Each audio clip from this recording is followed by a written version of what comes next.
I believe. And my mom realized like we didn't want it wasn't good for dad to just like be off by himself, and it didn't feel good to have the family separated. So from that moment on, they decided that they would take me and my little sister Vera onto all of the business trips. And so it started off as just like us being in the rooms with our parents, but because we're little kids, we're little information sponges. So we sat there at the rooms, and first we started playing with little toys, but then we started actually taking notes, and it's been about 9 years now. So half of my life I've been going to these masterminds and entrepreneurial events, and now I've been taking notes. I've been learning from like some of the best people ever, and I've even met some really cool teens at other events, and we've created a group, and it's just been super amazing. That's kind of how it started. Okay. Now, I also want our listeners to, so not everybody's heard these terms before. So you throw out a term like mastermind, and that can either conjure up maybe evil genius, James Bond bad guy. I think of the guy with the big blue head, the cartoon one. That was Megamind, yes, right? Yes. So what is mastermind? Forget, some of our listeners are like, oh, Dave, why are you asking that? Look, not everybody knows, right? So talk to me a little bit about what the heck that is. Yeah, so the term mastermind comes from the idea that you have two people come into a room and they talk. When those two people come and talk, it forms a third mind called the mastermind. And this is where all of the ideas are being shared. And if you have more people, the mastermind becomes even bigger, and there's even more ideas. That's, I think at a certain number of people, I feel like the mastermind goes way downhill, and the perfect example of that would be like the government, right? Like you get all these people. 535 people in a mastermind. And then you can never agree on anything. Because remember, the opposite of progress is Congress. Yes. All right, so it's the idea of getting the right size group for a brainstorming style effort where everybody is contributing ideas, and the contribution of all the different parts creates sort of a synergistic effect. Am I summarizing this okay? That's it, yeah. Right, we don't nod on the radio, by the way. It's like, yeah, you use your words, right? So, so you are new to the entrepreneurship world in terms of becoming an entrepreneur personally, but you've been exposed to it for a long time, and we blame your parents. That's what I heard. Yep. Nice.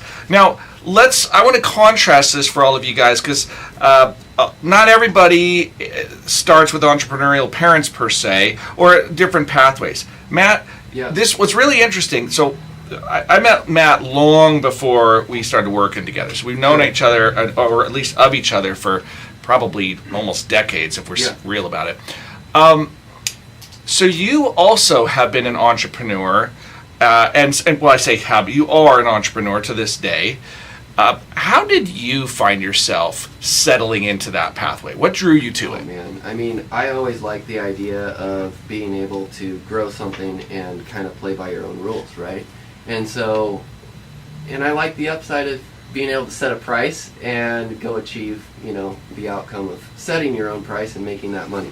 I can remember back, the first thing I ever think I started doing was like high school, era, college era, trying to get money for college.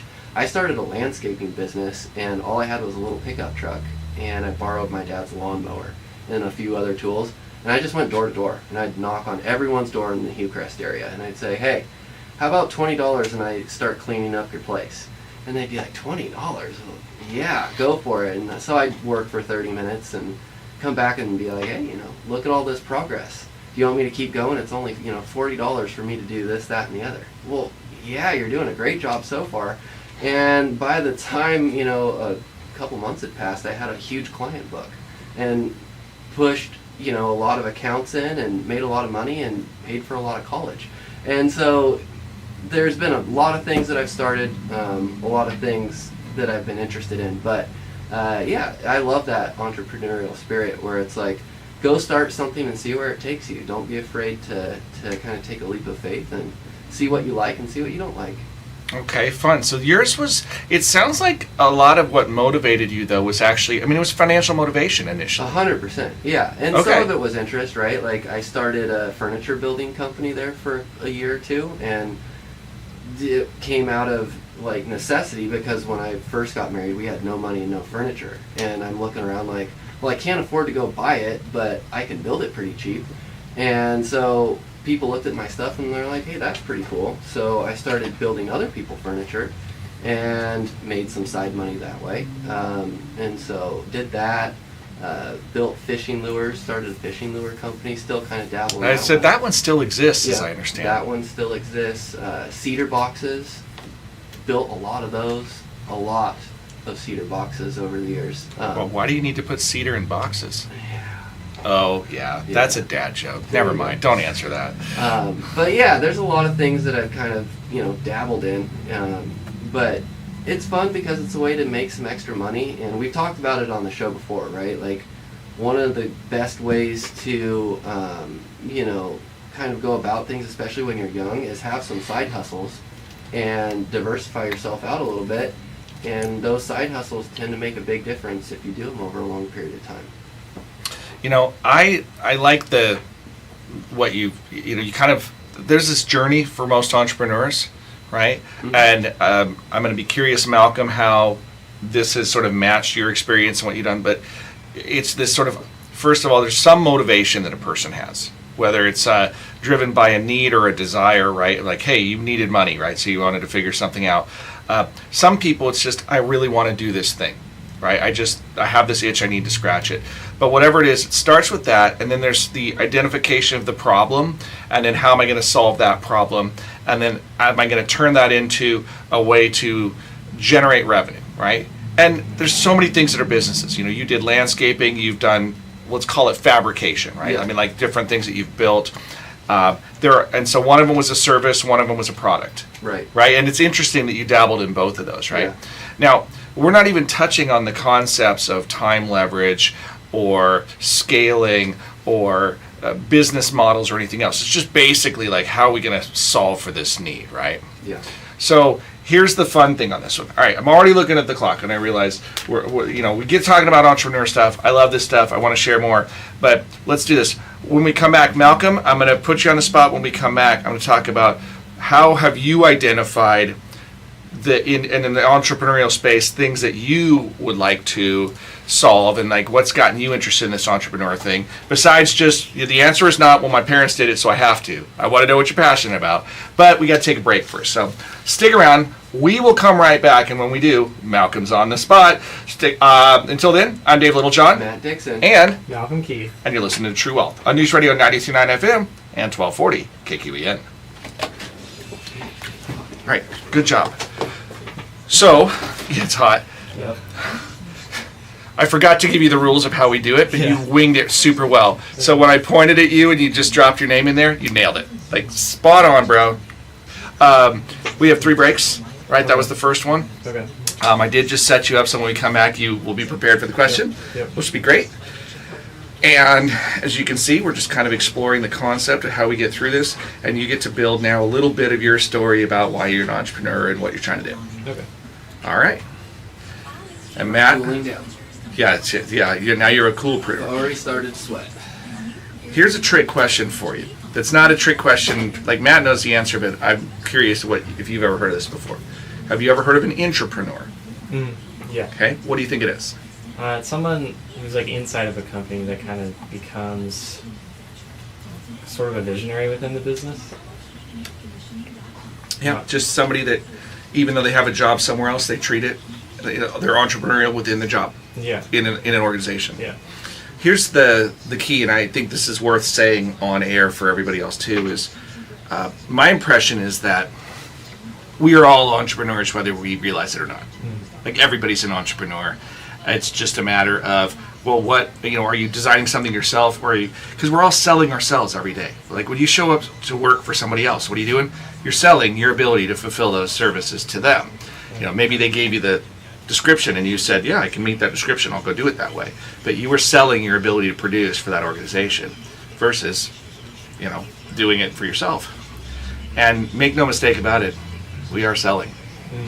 But that's usually, sales gets a bad rap. Like, unethical sales, yeah, that sucks. And unfortunately, sales gets kind of lumped in with that automatically. Yeah. The ethical sale is a perfectly legitimate and wonderful thing. Yeah. Oh, here's the music, Matt. Okay. Back to the sweatbox. Hey gang, welcome back to the True Wealth Radio Show. Dave Littlejohn in studio with the whole crew today. I got Matt Dixon. and also Malcolm Keith. And Malcolm, we've asked you to join us today as a young entrepreneur in the community. You're giving us a backstory here. If you guys want to get caught up on it, don't forget this will be a podcast, right? So you can go to littlejohnfs.com and check under the, I don't know, what is it? The Educate tab, I guess? Yeah. Go to the Educate tab and the podcasts are listed there. You can grab this and get caught up. But the question that I'm really curious about, so we've established this idea that, lots of entrepreneurs have lots of motivations. Maybe it's money, maybe it's just I use the term itch they want to scratch, but they've got an idea and it just needs to happen. Malcolm, what has really attracted you to the entrepreneur space, and what is the thing that, really kind of gets your motor revving right now? I think there's a few things. One, it was already kind of instilled into me just growing up in the environment. And I've always been a student of the dojo, and it's always been told to me that hey, this dojo could be yours someday. So I've always had that in the back of my mind, I want to help out with the dojo and with that business at some point. But another thing is just I love my generation and I want to do as much as I can to help it. And I think that, in my opinion, the entrepreneurial path is just not shown to people my age, and I'm on a mission to change that. Okay, I like this. The concept. I agree with you, by the way. I don't think that we have a lot of native entrepreneur education, right? It is kind of hard to educate in a sense. I mean, you can give a framework for entrepreneurship, and we'll kind of do that today. But I understand. Well, the school system doesn't really build critical thinkers that go out and kind of think for themselves. It's kind of well, here's the system and how you can play in it, right? So yeah, I do agree. Yeah, it does seem to me that the school systems largely have a path, and it's sort of designed to say, well, this is the gates, and we just kind of funnel everybody through these gates. I think it's a little heavy-handed to say that they don't teach critical thinking, but at the same time, I could totally see why you'd say that. Yeah. Right? Especially because, we have all these standardized tests. And so, how often do we have to modify curriculum just to make sure people can approach these tests and get it done because there's funding connected to them? Yeah. And it's that's always a hard conversation because, there's not a lot of nuance when everybody has to do it a certain way. Mm-hmm. So, but the entrepreneur's path, I like this path because it allows folks to kind of explore what really motivates them more intrinsically. And so you're telling me, Malcolm, you're saying, hey, I want you're 18 years old, right? Yep. And you're saying I want to see my peers figure this out. What's the interest that you're seeing? I mean, what's the reception you're getting from your peers? Well, I know a lot of them are creative, and kids and teens are of course creative, and a lot of them really like it when they see this kind of stuff and they see that, oh, I can turn my creative ideas, whether that's even just making drawings and selling drawings, selling art. That's and when they see that that's a possibility, the imagination goes wild, and it's really cool for me to see that spark in them. Yeah. So how do we foster more of this? If let's say that we wanted to create more entrepreneurs, as somebody that's found yourself in that path, I know that your journey is kind of unique, but what would you say to others? How do you think you get folks interested in this? Well, it starts with, if you're a parent, it starts with putting your kids in the right environment. That's what my parents did with me, is that they, unintentionally or not, they put me in the environments where business and entrepreneurship was being talked about. And just by being a little kid and being an information sponge, I just kind of soaked it in automatically. Mm-hmm. And so if you choose the right environment, that's how it all starts. And then even more so is choosing the environment with the right peers. And so a big thing that big problem for kids is honestly peer pressure, and it's kind of hard to avoid it. So you kind of have to. It's weird to say it, but you have to find the right kind of peer pressure, and like humans are social beings, and like, I'm sure you can relate. Like, you want to have the social circle with people that share your values, and so you should be doing the same for your kids. Yeah, well, I will definitely echo the idea of community. Here's a fun one for you. Like, so personally, I did not have a lot of entrepreneurship really demonstrated in my world. Like, my parents they had their job environment, and that's what they did. I suppose there was, my dad was an attorney, and that made it, it was kind of a smaller firm. So smaller companies, there's a little bit more of an entrepreneurial element to it, but it was still fairly, regimented and structured by the whole group. Matt, did you have much of an entrepreneurial influence? No, not at all. Not that, no. Where does it come from? I know you just said, well, I just wanted to make money, but, I often wonder, is this an intrinsic thing? Like, there are some people just more entrepreneurial? Yeah, it was always there. Just because my mind is a place where there's a lot of ideas going all the time, and I can't shut that off. And so, when you have the wheels spinning, you're always wanting to try new things, and you're wanting to see how that goes. And so, yeah, I think that it was just, happened to just stumble upon it in the nature of who I am. So this is kind of a question for both of you two. How do you approach risk when you consider entrepreneur? We talk about risk all the time in the investment world, and it's this tolerance for loss. But the entrepreneurial space sounds to me like it comes with significant risk. One, is that accurate? Does it come with significant risk? And if it does, how does one navigate that? For myself, I never was looking at it necessarily through the risk lens. It was more of like an opportunity lens. And especially like with the fishing lures as an example, I looked at that and I was building them because I was getting really tired of spending $6 on something that I'd fish for, a couple hours, and the paint would be chipped off of it and it looked like garbage, and I'm like, well, surely there's a better way to do this. And I started trying to fill a need of building something that didn't fall apart in a couple hours. And Okay. so, I built something that was better, and then now I have a better product and other people want that thing.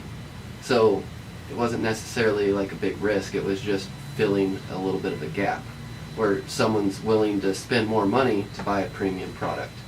And so I think oftentimes with entrepreneurship, it's something where you're identifying a space where there's either an opportunity that wasn't there, or you can just provide the service with either a superior price, or you found an opportunity to grab margins that are typically outside of the industry standard. And so like when I'm landscaping, right, I'm beating on price because I'm a kid that can afford to work for $10, $12 an hour. Whereas, someone who's got a developed business, that just doesn't pencil.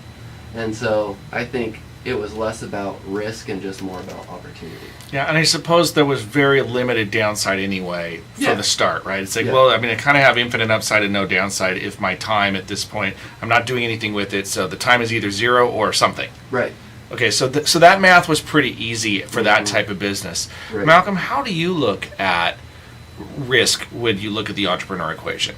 I think in my case, since I'm young, and I've been told this by many adults, that because I'm young, I don't have like the amount of expenses that somebody who is married and has kids has. Yeah. So I'm fortunate in that case in that I don't have as many risks, so I can afford to, like, I love your point about opportunity, because that is such a good thing, is like, what are you risking by not taking that entrepreneurial path? Yeah. So for me, the risk is for me Your the biggest risk risk is not doing anything. Yeah, exactly. Because, like you said, you can take a big risk now, and if it doesn't work, it's just a learning experience, and you're still on your feet. 100%. Yeah. Yeah.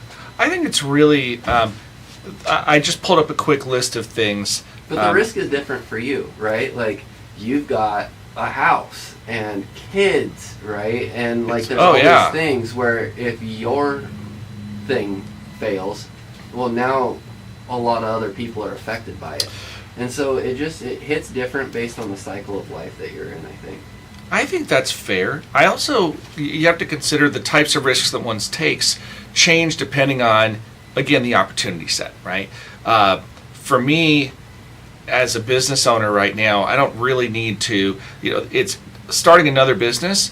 I have to weigh the benefit of the other business versus, well, what does it cannibalize in my existing effort? Yep. Right? That's a whole different way to analyze things than if it is, right? Because that's an opportunity cost that you're making. A lot of people don't discuss that because when you're really young, right, opportunity cost pretty low, so upside pretty high. That math is pretty easy to do. It's like that's the time to take the risk, right? But for me, would I bet the farm today on everything? That's a lot harder math to do because there's more than just me at stake, right? And so you're absolutely right about that. But I would not say that should deter entrepreneurs.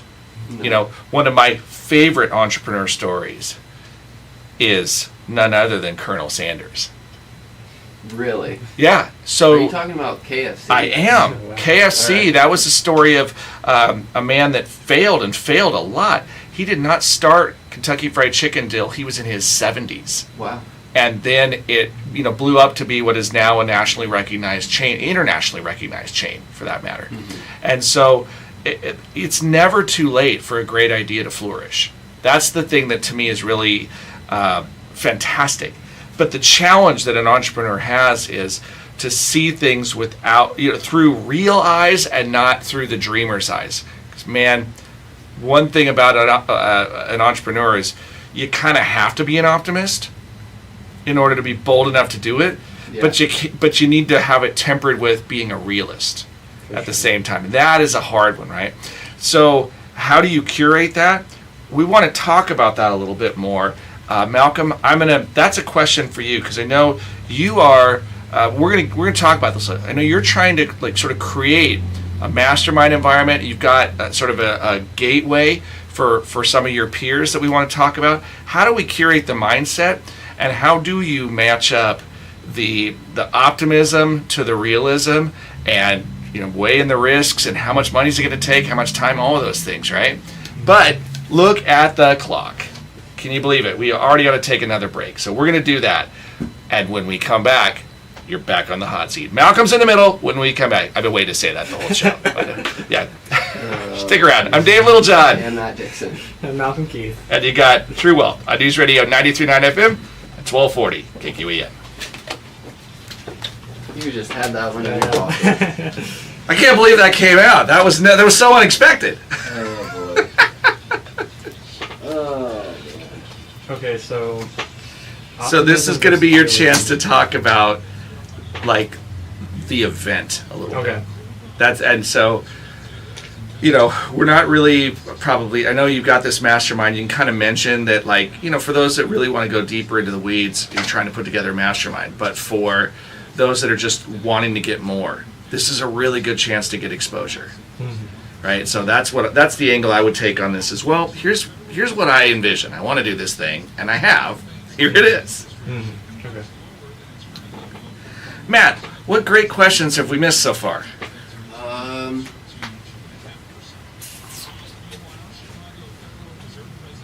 don't know that we've missed any great questions, but I think there's a lot more that we can talk about in regards to the pathway for the entrepreneur. Because we've kind of talked about this one before on the show about there are people that are really passionate about things, but that doesn't mean a whole lot. Mm-hmm. If you go into Roseburg and you're like, okay, I'm really passionate about petting bunnies, and I just love to sit at home and pet bunnies all day. And this is not a career path. And comb their hair. And I'm gonna go start a store where I sell combs for rabbits, and that's my entire business strategy. It's you're gonna go out of business because all you sell is combs for rabbits, and there's just no demand for that. But you can be as passionate as you want, it doesn't matter. There has to be a demand, and I think that could be part of this next series too. It's solving a real problem. So I found there's this, this is a really super quick burn through on it, but I was just pulling up questions with ChatGPT because this is novel, right? Yeah. So the entrepreneur pathway is dream it, plan it, start it, grow it, sustain it, and transition it, right? And then I asked, what are common blind spots? And the first one is overestimating demand, like the bunny petting thing, right? You're overestimating demand. You're the only one. You're weird, right? Yep. Undervaluing cash flow, right? It's this idea of like, hey, it takes money to run a business, and people often miss that. I think one of the biggest ones is margin, not understanding how much margin's in it. Well, I think that shows up. So doing it alone, ignoring competitors, poor pricing, that's kind of margin slipped in there. Neglecting marketing and sales, making decisions based on emotions, scaling too fast or too slow, not understanding the legal and compliance issues, and then the last one on the list was forgetting self-care. It's the whole burnout thing. Yeah. But I think that falls under the category of margin is another way of saying the number one thing that entrepreneurs do is they don't value their time properly in the endeavor. No. They work their butt off and it ends up that the more you work without making more money, Yeah. the lower your hourly rate. And so you actually devalue your time if you do that. Or you build something Yeah, that we're back no on. one else can just step in and help with. That's a hard one. All right, gang, welcome back to the True Wealth Radio Show, where we have been talking entrepreneur shop today. So you've got me, Dave Littlejohn, of And course, Matt Dixon. but we've also got Malcolm Keith. and Malcolm. As I'm not gonna make the joke again, but here you're on. We're gonna talk about. We've talked about a little bit about the risk backdrop, and we talked about why there's such a need, why there's kind of a lack of education. One of the things that I was interested in, and I'd like for you to get a chance to share some of this with our listeners, is it sounds like you're trying to create some pathways for young folks that are interested in entrepreneurship to kind of learn and start to build that community that you were mentioning earlier. So you need to be around like-minded folks to try to generate the energy around this. So you have a dream. Tell me about it.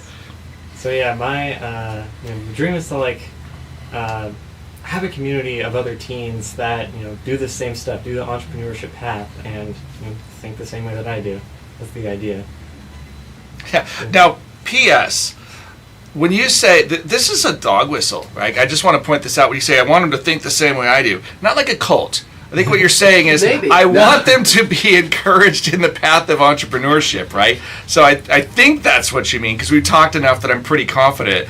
Maybe you are starting a cult, and I just missed that. If so, that was very sly, man, very sly. Yeah, what I mean is finding the teens that think what I do, and it's entrepreneurship being wanting to create an idea that solves a problem, a real problem for other people, and actually helps the world. And so the way I'm doing that is I'm hosting an event for teens who want to turn their creative ideas into possibly a source of income. So, and the biggest way, we've already talked about it, is community and exposure to the right environment. And that's exactly what the event is. There's exposure to not only adults who have already been on this path and know what it is to be an entrepreneur, the good and the bad, but also teens who are actually have already started their own businesses, and so you get both sides, the mentors who've already gone down the path before, as well as the peers who are the same age as you and who are doing it alongside of you. So that's what the event is all about. Okay. David, you started businesses before, right? I have. Some of them have worked great, some of them not so great. That is true. You have a lot of years under your belt. I feel like we need to give you a moment here to kind of talk about what are some of the big things that you've learned in the businesses that have been successful versus the ones that haven't. What have you noticed, and what can you kind of pass along to maybe some people that are in the process of starting their first or second business? It's a fun question. I want to frame it in the context of what you're doing, Malcolm, because I like the concept of entrepreneurs need to ask questions, right? The blind optimist is the person that oftentimes only sees the good things and sort of disregards the things that could be a problem. And so getting around the right group of folks that are optimistic but realistic at the same time, because they're interested in helping each other, is pretty valuable, right? So let me talk about the things I've learned a lot from. I've learned a lot from failures, right? And some of the more catastrophic failures I've had, the biggest issue is partnerships where personalities weren't a match. Okay. That was probably the most difficult thing. It's not because partnerships are incapable of working, right? But I think it's because you really need to have matched value systems when you get into it, and you kind of have to have crisis management similarities, right? Yeah. I'm not saying that you have to manage crisis the same way as each other. I'm saying the similarities in expectations and how you're going to treat people and how you intend to kind of work through things. There's a really kind of warped saying that comes out of the legal profession, but it says you plan for the divorce before you get married, right, in business. But what it does is it forces you to think through the negative side of things. In the financial world, we have something called due diligence, right? Due diligence is the idea that you're going to investigate the quality of the opportunity, and you're going to look at what are the things that are good, but also what are the things that are bad. Probably the number one thing I see for a lot of entrepreneurs that are new is that they have incomplete knowledge paired with optimism, and they tend to downplay the risks, right? Those three things are really problematic. Give me an example of downplaying the risk. People tend to think that the market is bigger than it is. Okay. Right? Like, oh, we're going to get customers. They're going to come through the woodwork. I'm going to have to hire people so fast. I'm not even going to know how to do it.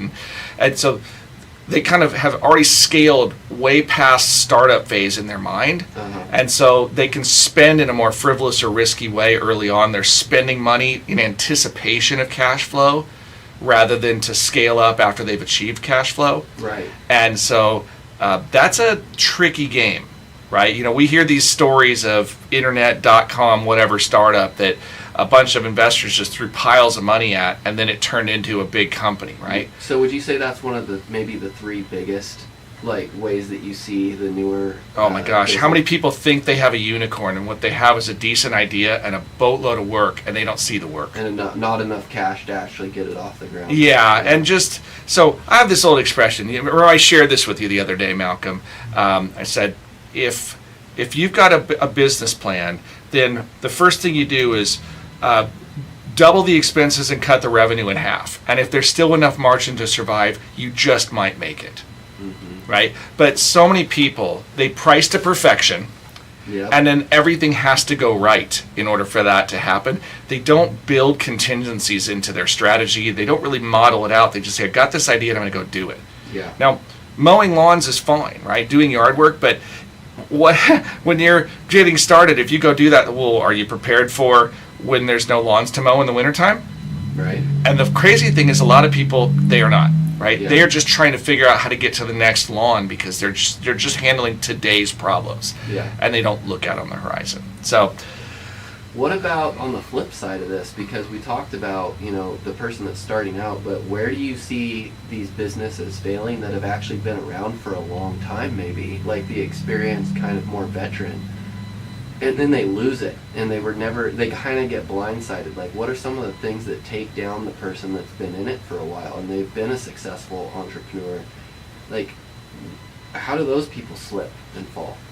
Have you kind of seen that happen a few times over your career? well, yeah. I mean, sometimes it's an accident, right? Yeah. Sometimes the market changes, right? Everything constantly evolves, and if you don't adapt to a changing market, you stand to be left behind. Mm-hmm. Probably the biggest one, though, is with trying to replace yourself, right? The entrepreneur builds a machine where they're a key person in it, and then they don't know how to get themselves out of the machine. And so without them, the machine doesn't run, and they burn out or they age out, and then it can't move forward anymore because it was designed exclusively with them as this key person, and they were unable to find a way to work themselves out of that essential role. Yeah. And so that's a big problem. There's actually a lot of discussion around the concept of, should every business, and in a sense this is real, like every business should be built to sell, even if you have no intention of selling it. Because that gives you the ability to scale each position and gives you redundancies and fail safes that make you more resistant to market challenges. Right? Sounds like a tough thing to do. It's a very tough thing to do, Yeah. right? Because ultimately it's built around people, and entrepreneurs think in a unique way, right? And so trying to duplicate that is hard. So this is something, maybe you could speak to this, Malcolm. I'm sure it's kind of come up but the concept of systemization and the concept of cross-training, the concepts of trying to work on your business and not in your business, right? These are all really important foundational elements for entrepreneurship. I'm looking at you for like, how much of this have you heard before? Well, a lot of it. That is the huge thing about a business is like if you're the one who like the business has to run on, it's not a business, it's a job that you own, and that's it. But if you can create systems that other people can work on, then it's an actual business because you are free to step outside of it. And so that whole idea of creating a business with the intention to sell it later, even if that really isn't your intention, that's a huge thing.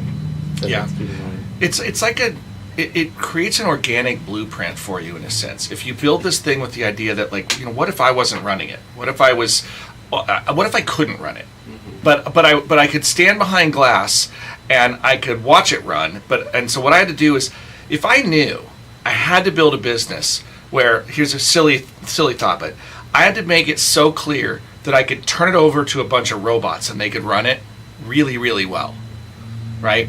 And I say that because some businesses there's a function of analog that's really, like, robots don't exist to do it. But the mental exercise is good because it tells you, I need to know this so well that I could provide accurate instructions to somebody. Another way to say it is, what if I wanted to create instructions so accurate that somebody that had no experience whatsoever could walk in and read my instructions and be pretty darn effective at it, right? That's when you're really starting to understand how your business works, and then you can start to understand. And the rest of it, you get into theory about pricing and all that, which is that's very nuanced because it's driven by competition and market forces too. But just the initial philosophy of developing a business is really critical for entrepreneurs to understand. Sure, yeah. Yeah. So I can't believe this. I'm looking at the clock and going, we got to take our last break. I know. Or we're going to run out of time here. So when we come back, we'll get back. Let's talk a little bit more about what's going to be in this event that you're putting on, Malcolm. We'll be right back. I'm Dave Littlejohn. And Matt Dixon. Malcolm Key. And you got True Wealth on News Radio 93.9 FM and 1240 KQEN. It is a million degrees. Yep. All right, I do want to get Malcolm some time to actually promote the event. We're talking so much about entrepreneurship that we haven't worked it in a ton. But so this last segment, we're going to talk about, like, first of all, right out of the gate, how do people find this? And then I'm going to let you talk about, like, what's in it. What's in it for them? How's it going to work? Okay. And I'm going to let you drive it a lot, Okay. right? So be bold. Okay.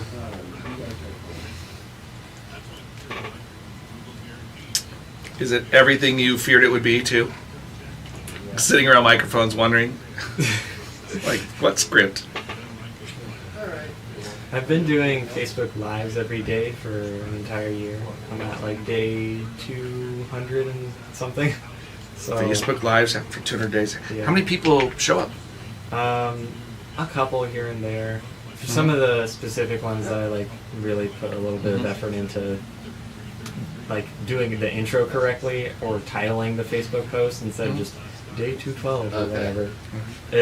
It gets a little bit more. That's funny. What would be Okay, I'll pull it up to and you see if I the can okay. most important thing if you could Yeah, display.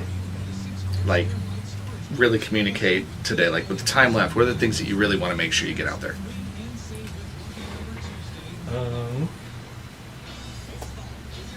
Where to go? That's one thing. I think for the event, it's like this stuff isn't taught in school. Like this is like one of the few places your team actually has the opportunity to learn this kind of stuff.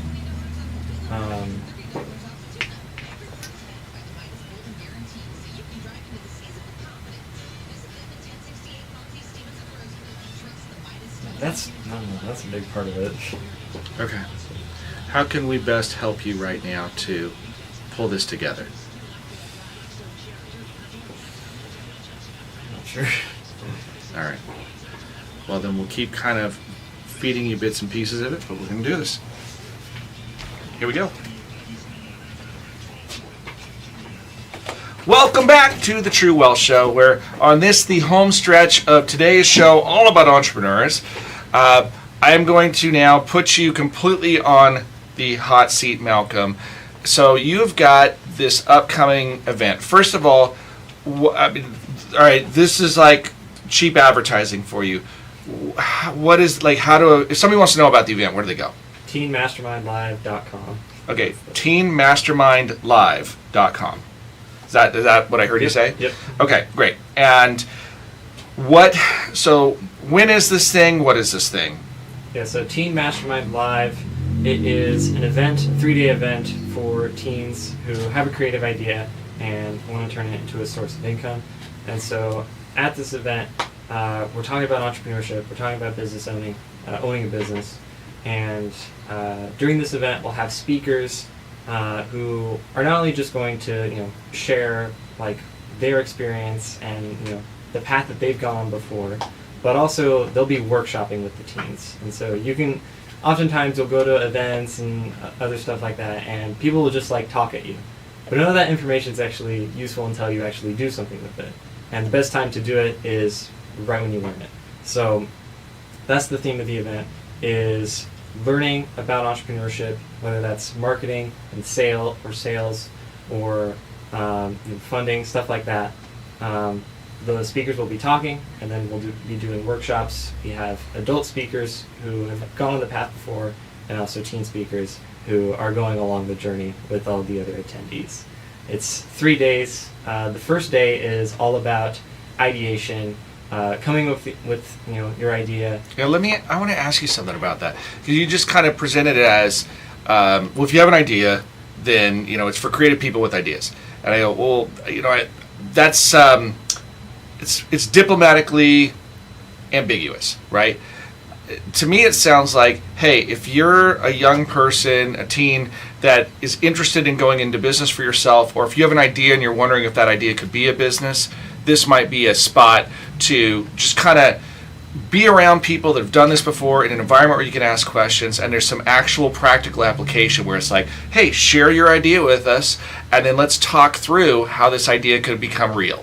Oh, yeah, exactly. Is that kind of what we're talking about here? Yes. And so you've curated a group of presenters that are going to speak to some of these things, and it really sounds like the whole spectrum. It's sort of the philosophy behind it. It's maybe how do you get funding for the idea, or how do you figure out how to price it. Like, you don't have to be a business person to do this, right? Correct. Yes. Okay, so it's really built for, like, if you just have an idea and you're interested, this is a place to go to really learn about it. Yeah, this is the introduction. So, like, none of this stuff is taught in schools, and that's what this event is serving to be, is an opportunity for kids and teens to actually learn this kind of stuff, because it's not taught in school. Okay, so is it really designed just for kids and teens? Yes, but parents, you're going to learn a lot too.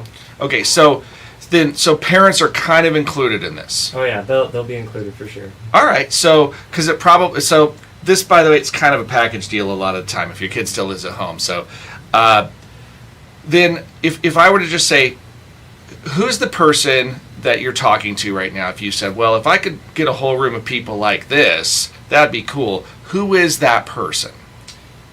Like how old are they? What's their story? Give me a little bit of that. Well, the biggest thing, parents, and probably like all parents and all kids are welcome, of course, but I think the parents who will have probably the easiest time coming is homeschooling parents and entrepreneurial parents. Okay. This does sound like something interesting. So I know it's not exclusively to the homeschool environment, but like that is an environment that you're familiar with.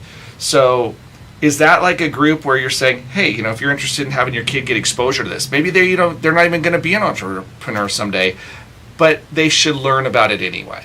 Is that still the kind of person? Oh yeah, for sure. Like even these skills of just like sales and financial literacy, that kind of stuff isn't taught in schools, and that'll serve you in any area of life. Even if you're not, even if you don't want to own a business, you should. Everything is really sales. All communication is sales in a way. So you should know about that. Well, it's funny, right? Because at the end of the day, this one I'll tell you. So we got a room with 3 people in here. All of us are entrepreneurs. And the reality is that everybody that goes to work is an entrepreneur. It's just, what are you selling, right? Are you selling yourself and your ability to fulfill skills for somebody else? Or are you creating an organization or a business on your own and then trying to get other people to support that effort, right? But one way or another, we're all in it, right? So I agree with you. I think, and I'm glad we kind of coaxed that out of you too, is like, this does seem like there's some real practical application for a lot of folks to just expand their horizon to understand what's out there, because you're not going to get a ton of exposure through the traditional education channels for this. For sure. And it's not even just like sales or financial literacy too. Like, social media is a huge thing, and it's a big thing for marketing as well, and a big part of our daily lives. And so we have speakers who are experts and use it every day in their business very successfully. So, like, okay, so there's a marketing component to this too. Yeah, there's a marketing component, and just like knowing how to use the social media correctly is useful in your own daily life. AI is another big thing that's happening, and like, whether you like it or not, it's here, and it's here to stay, and it's only really going to get better. And so we have people coming to talk about AI as well, and it's good to know whether or not you want to be a business owner. It's good to know about AI because it's going to be used in your daily life as well. Yeah, I don't think there's a way around that. If you're not cozying up to AI right now and figuring out how to make it your ally, then you stand to be at a disadvantage. 100%. So that's just how that one goes. What do you tell the parent that's listening? Because we're not going to have a lot of teens listening to this show. What we're probably going to have is parents and grandparents. So what would you say to them if they're listening right now? Put your kids in the right environment. I mean, that is the biggest thing that you can do for them, is choosing the environment where they learn the values that you want them to learn. If you want them to know to pursue truth, put them in the environment where they're being taught that by their mentors and their peers share that same ideal of honesty. And so just putting them in the right environment is honestly the biggest thing that you can do for them. Yeah, well, it sounds to me like there's an intangible benefit to this too. That, I mean, let's suppose you go to this thing, you're going to meet probably some other, again, I'm speaking to sort of parents and grandparents, but if you encourage your family members to come to this thing, they're going to likely be around folks that have similar attitudes about this, which means it's a neat way to network and create that peer group in a quick way. And I don't know how else you would create that in our general area of Roseburg and Douglas County. So I think it's an interesting idea, and I was going to say it's not.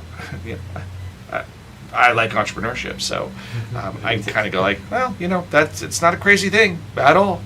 And selfishly, I know several of the speakers that you've invited to this thing too, and they are very good, right? So that is really interesting. How do people find this thing? What do they do to sign up if they're interested or if they want to share this with somebody? Just kind of lay it out there. Yeah, so you can find it on teenmastermindlive.com. That's the page.